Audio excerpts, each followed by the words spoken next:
Karamanlı Başkomandan, Kamada Brigadası'nın komandırı Polkovnik Umbatov, beş bayrağı tekrar almak için geldi.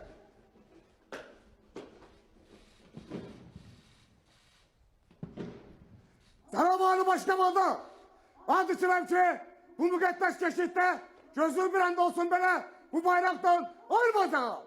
Babalarımızın kanı bastı uzanan bu bayrağı canımda rezil tutup daha bir işlere de sağlayacağım. Ulu Önder, Heydər Əliyevin ruhunu yaşadan bu şanlı bayrağı benden sonra salgınlığa təhvil vermeden ölmek bana haram olsun. İstediğim anda sadık olacağımı ve ihtiramımı göstermek için bayrağımı öpüp təhvil olun.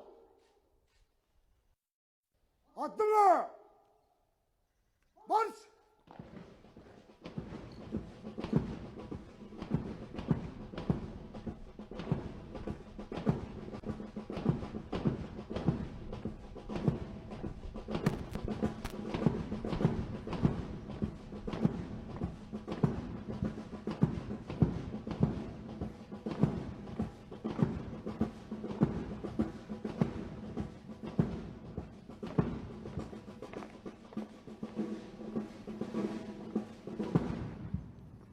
Komando hərbi hissəsinin şəxsiyyəti komando andını qəbul edir. Korkularını bilmedik.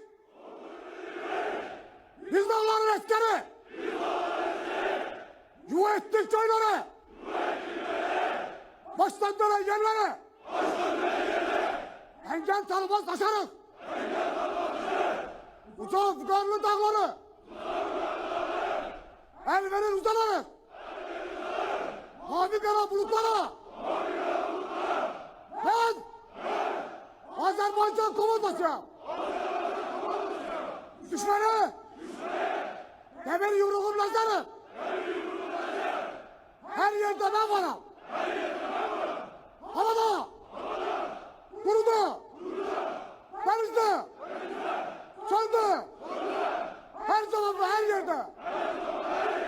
Hazır. Hazır! Çık! Çık! Komando! Vatan!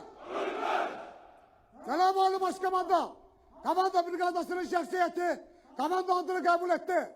Komando Brigadası'nın komandırı Polkovnik Emin Hümmetov.